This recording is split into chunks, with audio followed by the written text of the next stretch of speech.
সব খুব চমৎকারভাবে হইছে। অনুষ্ঠান খুব চমৎকারভাবে হইছে। কেউ কোনো ডিস্টার্ব করতে পারে নাই। আর খাদিম-টাদিম তো আমরাই দিছি। তো গরুর মাংসটা এই বাবুর্চি হালাওয়ালা শেষের দিকে একটু জাল বেশি দিয়ে হেলাইছিল। বাকি সব একদম ঠিকঠাক মতন হইছে। আপনি তো কান্দন মাস্টার। আল্লাহ আপনার বিশাল প্রতিভা দিছে। আমার তো মা নাই, একমাত্র আব্বা আছে।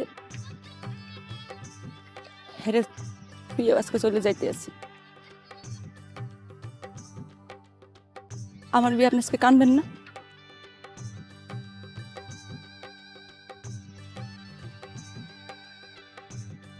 আপনি তো টাকা ছাড়া কারোর লেগে কানবেন না। সমস্যা নেই, আমি আপনার লেগে অ্যাডভান্স চলে গেছি। লন, এই কি করতে আছো? আমার লেগে একটু কানবেন। ওরে পাগল, আমি কি আড়াই দিতে?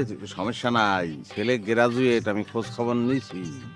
বংশ ভালো, শঙ্কর বাড়ির পোলা, খুবই ভালো। এখন বিবাহ হয়েছে, স্বামীর নিয়ে সুখী হও। আর একটা জিনিস মনে রাখবা, স্বামীর সঙ্গে কোনো ধরনের অশান্তির সৃষ্টি করবা না।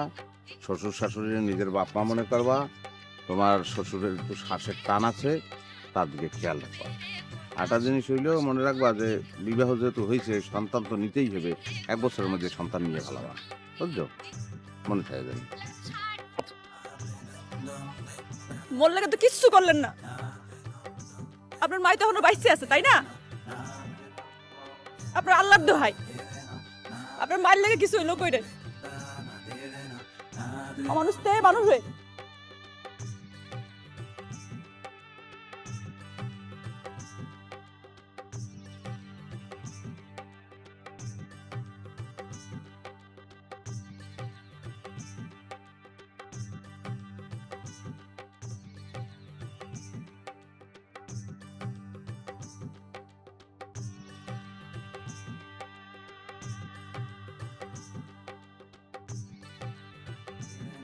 এবার এই তোর কি শরীর খারাপ নাকি বারটা ঠিক মতো খাও না, রুচি নাই কোনটা?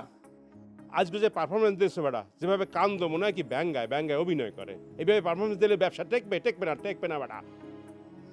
ঠিক মতো কান বেটা।